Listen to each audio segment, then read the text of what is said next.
Alhamdulillahilladzi kataba sa'adata lil mu'minin. Nahmadu subhanahu wa ta'ala wa huwa waliyyul muttaqin. Asyhadu an la ilaha illallah wa asyhadu anna Muhammadan abduhu wa rasuluh sayyidul awwalin wal akhirin.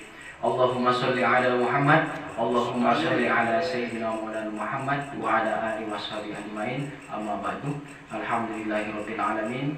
Kita malam ini akan melanjutkan kajian kitab Umdatul Ahkam min Kalami Khairil Anam alaihi salatu wassalam, yaitu tentang dasar-dasar hukum berkaitan dengan fikih ibadah kita.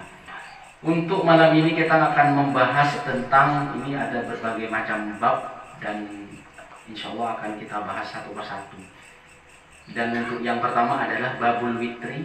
An Abdullah bin Umar radhiyallahu anhuma qala sa'ala rajulun nabi sallallahu alaihi wasallam wa huwa 'alal mimbar tara fi sholatil laili qala makna wa idza khashiya ahadukum subuh shalla wahidatan fa'autarat lahu ma shalla wa innahu kana yaqulu ja'alu akhir sholatikum bil laili witran. Sebenarnya sholat witir itu bisa dikatakan sholat malam, karena sebenarnya kita dianjurkan agar akhir malam kita diakhiri dengan sholat sunnah. Biasanya dia bergandeng atau bersamaan dengan sholat tahajud. Jadi kalau bangun tidur kita dianjurkan untuk sholat tahajud. Tetapi kalau belum tidur maka dianjurkan akhir malam kita diakhiri dengan sholat sunnah, yaitu sholat witir. Dikatakan witir karena di sana harus ganjil. Witir itu ganjil. Sa'ala rajulun nabi, jadi ada seseorang yang bertanya kepada Nabi sallallahu alaihi wasallam, wa huwa 'alal mimbar, dan Rasulullah itu berada di atas mimbar. Taro fi sholatil laili, apa pendapatmu Rasulullah tentang sholat malam? Qala makna, jadi tahajud itu dua rakaat. Fa idza khashiya ahadukum subha shalla wahidatan, maka ketika kita takut datangnya sholat subuh, maka cukup mengerjakan witirnya satu rakaat saja. Jadi sholat witir itu dianjurkan agar kita sholat sunnah itu diakhiri dengan sholat witir. Fa'autarat lahu ma shalla, jadi maka diwitirkan. Wa innahu kana yaqul ij'alu akhir sholatikum bil laili witron, maka jadikanlah akhir sholatmu pada malam hari itu sholat witir. Yang pastinya sholat witir itu sunnah. Maka sholat isya dulu. Kalau sudah sholat isya, mungkin kita tidur jam 10 atau jam 9, jam 3 kita bangun, maka dilanjutkan dengan sholat tahajud, kemudian sholat witir. Bagaimana kalau saya belum tidur, sholat witir saja? Karena tahajud itu syaratnya harus bangun tidur, hujud. Jadi bangun dari tidur, maksudnya bangun tidur bukan asal bangun tidur, tetapi melanjutkan sholat. Hujud itu bangun dari tidur kemudian sholat, maka disebut tahajud. Wa minal laili fatahajjat bihi nafilatan lak asa ayyaka rabbuka maqam mahmuda. Dari sebagian malam maka bertahajudlah. Semoga Allah dengan kita sering sholat tahajud akan mengangkat derajat kita ke makom yang terpuji. Itu biasanya yang sudah saya dapati, orang yang rutin tahajud, alhamdulillah rezeki mereka lancar dan mendapat posisi sosial yang terpuji. Maksudnya yang dihormati.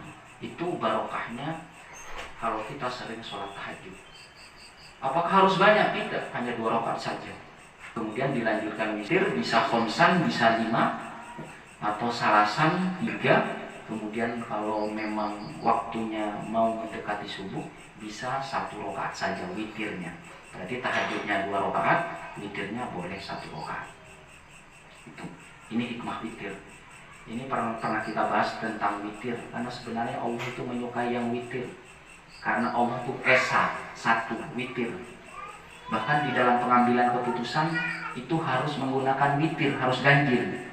Jadi kalau setiap pemimpin, biasanya kalau pemimpin itu 1, 3, 5, 7, 9. Itu bisa dijadikan witir itu sebagai sunatullah, hukum Allah, hukum Allah.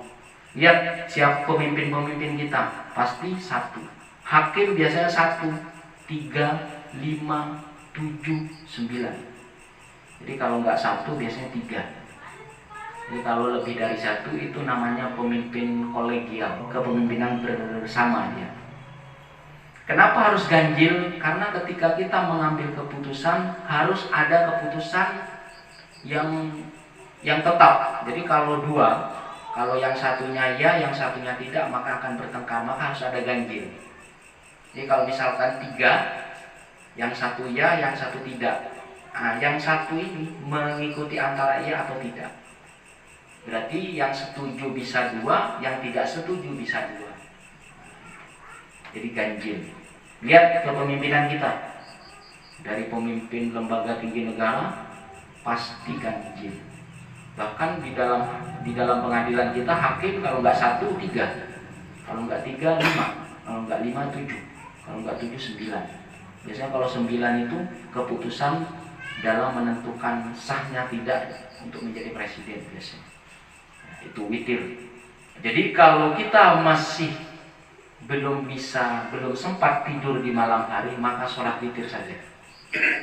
Nah, syukur kita bisa bangun tidur sebelum subuh atau sebelum sahur, kita bisa melaksanakan sholat tahajud bersamaan dengan sholat witir. An Aisyah radhiyallahu anha qalat min kulli laili awtar Rasulullah sallallahu alaihi wasallam min awwalil laili wa awsatihi wa akhirih wa tahawithu ila sahur. Jadi Rasulullah biasanya pada setiap malam itu sholat witir. Biasanya Rasulullah witir pada awal malam. Kalau tidak awal malam, pada pertengahan malam. Kalau tidak pertengahan, biasanya pada akhir malam. Tinggal pilih mana kita yang sempat sholat. Kalau kita sempatnya di awal malam, ya kita sholat di awal malam. Kalau pertengahan, sholat di pertengahan. Kalau di akhir, sholat di akhir sebelum subuh atau sebelum terbitnya fajar. An Aisyah radhiyallahu anha qalat kana Rasulullah sallallahu alaihi wasallam yusalli min al-laili 13 rak'atan yutiru min dzalika bi khamsin la yajlisu fi syai'in illa bi akhiriha. Pernah Rasulullah itu salat malam 13 rakaat. 13. Yang 5 itu witir dia. Witir itu Rasulullah terus 1 rakaat bangun, 2 rakaat terus tidak ada tahiyatnya. Jadi sholat witirnya sampai pada rakaat kelima sholat witir itu salam. Jadi kalau kita biasanya yang witir biasanya 2 rakaat dulu ya, 2 rakaat dulu kemudian 1 rakaat. Nah, Rasulullah itu sholat jadi 8 rakaatnya 8 rakaat sholat tahajud. Kemudian dilanjutkan 5 rakaatnya sholat witir. La yajlisu fi syai'in illa bi akhiriha. Jadi tidak duduk Rasulullah di sholat witir itu. Maksudnya tidak duduk tahiyat. 1 rakaat berdiri, 2 rakaat terus sampai 5. La yajlis illa bi akhirihi, kecuali ke rakaat kelima baru salam. Nah, itu Rasulullah. Itu tadi berkaitan dengan sholat witir. Kemudian babu zikri akibas sholah, yaitu berkaitan dengan zikir. Zikir setelah sholat. Apakah yang kita zikiri itu sesuai yang ada di sini atau yang lainnya? Yang namanya zikir itu mengingat Allah apa saja sebenarnya. Yuk kita lihat apa yang dicontohkan Rasulullah SAW, apa yang dibaca Rasulullah SAW. An Abdullah bin Abbas radhiyallahu anhuma anna rafa'as sauti bidzikri hina yanshorifun nas minal maktubati kana ala ahdi Rasulullah sallallahu alaihi wasallam. Jadi sesungguhnya mengangkat suara ketika zikir, berarti mengangkat suara zikirnya bil jahri. Ada bil khafi, ada bil jahri. Hina yanshorifun nas minal maktubah. Jadi waktu zaman Rasul itu ada yang berzikir dengan mengangkat suaranya. Dengan mengangkat subhanallah, subhanallah, subhanallah, alhamdulillah, Allahu akbar, terus mengangkat suaranya. Itu kapan? setelah sholat, hatta yang sorifun nas minal maktubah. Jadi setelah orang melaksanakan sholat wajib. Kana ala ahdi Rasulillah, dan itu pada zaman Rasulullah sallallahu alaihi wasallam. Jadi kuntu a'lamu idzan surafu bidzalika idza sami'tu. Saya mendengar orang-orang itu berzikir dengan suara lantang. Ya, itu yang berarti kalau kita setelah sholat berzikir suara lantang itu diperbolehkan, dan itu ada di zaman Rasulullah sallallahu alaihi wasallam. Anwarat Maula al-Mughirah bin Syu'bah qala amla alayya al-Mughirah ibn Syu'bah min kitabika ila Muawiyah inna nabi kana yaqulu fi duburi kulli salatin maktubah la ilaha illallah wahdahu la syarika lah lahul mulku wa lahul hamdu wa huwa ala kulli syai'in qadir. Allahumma la mani'a lima a'taita wa la mu'tiya lima mana'ta wa la yanfa'u dzal jaddi minkal jaddu. Ini yang dibaca Rasulullah ketika zikir, ketika sesungguhnya Rasulullah kana yaqulu, jadi berzikir melafalkan fi duburi kulli sholatin maktubatin. Jadi Rasulullah sering melakukan ini setelah sholat wajib. Sholat maktubah itu sholat wajib, baik asar, maghrib, isya, subuh, dan zuhur. Beliau selalu melafalkan la ilaha illallah wahdahu la syarikalah lahul mulku wa lahul hamdu wa huwa ala kulli syai'in qadir. Allahumma la mani'a lima a'taita wa la mu'tiya lima mana'ta wa la yanfa'u dzal jaddu minkal jadd. Wa la yanfa'u dzal jaddi minkal jadd. La ilaha illallah wahdahu la syarikalah, tidak ada Tuhan selain Allah. Jadi la syarika, tidak ada sekutu bagi dia. Lahul mulku wa lahul hamdu, bagi dia kekuasaan dan bagi dia pujian. Wa huwa ala kulli syai'in qadir, dan dia maha berkuasa atas segala sesuatu. Allahumma la mani'a lima a'taita. Ya Allah, Tuhanku, tidak ada orang yang bisa menahan apa yang Kau berikan. Wala mu'tiya lima mana'ta, dan tidak ada seorang pun yang memberi sesuatu ya, di mana pemberian Engkau tawar. Jadi segala sesuatu itu yang memberi, yang menahan pemberian hanya Allah yang mampu. Wala yanfa'u dzal jaddi minkal jadd, dan tidak berguna nasib baik, kekayaan kecuali dari Engkau, karena sesungguhnya kekayaan nasib baik. Jadi kalau ada orang, ketika ada yang memvonis dia punya nasib buruk, punya keapesan, jangan takut. Maka semuanya nasib baik, kekayaan, bahkan la yadurruhu ma'asmihi sayun, tidak bahaya. Tidak bahaya. Jadi ketika kamu divonis seseorang mendapat seperti ini, mendapat keapesan, mendapat ketidakberuntungan, maka sebutlah asma Allah. Jadi ketika asma itu disebut, maksudnya berzikir, maka tidak ada bahaya apapun. Jadi yang bisa menahan hanya Allah saja, yang bisa memberi. Jadi pemberian itu, ketika Allah memberi sesuatu, tidak ada seorang pun yang bisa menahan pemberian itu. Jadi kalau Allah memberi keberuntungan, tidak ada seorang pun yang bisa menahan keberuntungan itu. Kalau ada yang misalkan orang yang mendoakan kita jelek atau membuat kita apes, itu tidak akan bisa kalau kita suka berzikir atau menyebut asma-asma Allah. Wala yanfa'u dzal jaddi minkal jadd, jadi tidak berguna sesuatu kekayaan atau nasib baik selain dari Engkau ya Allah, karena nasib baik dan kekayaan itu hanya dari Engkau.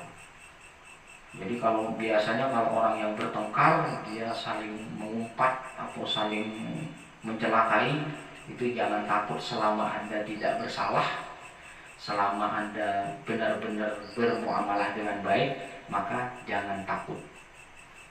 Karena nasib baik, nasib buruk yang bisa melepas dan menolak itu hanya Allah saja. Bahkan kekayaan kita, bahkan keberuntungan itu semuanya dari Allah semua.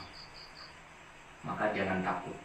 Jadi enggak ada sesuatu yang bisa menahan apa yang Kau berikan, dan tidak ada sesuatu yang bisa memberi di mana sesuatu Engkau tahan.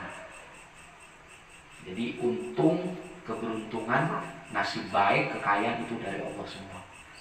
Maka ketika seseorang itu sering berzikir, sering melafalkan asma-asma yang baik atau asmaul husna, maka jangan takut. Jangan takut. Siapa tahu dengan apa yang kita lafalkan itu keapesan dan ketidakberuntungan kita itu akan pergi. Mungkin kita ada kesalahan, mungkin kita berbuat zolim kepada tetangga kita, kepada saudara kita yang lain. Maka meminta maaf kepada mereka, agar syakowah, agar keapesan itu jangan menghinggapi kita. Jadi kalau sudah menghinggapi kita, itu yang paling kita takutkan. Maka setelah meminta maaf, berzikirlah, melafalkan asma yang bagus, yaitu dalam asmaul husna atau zikir-zikir yang dicontohkan oleh Rasulullah SAW.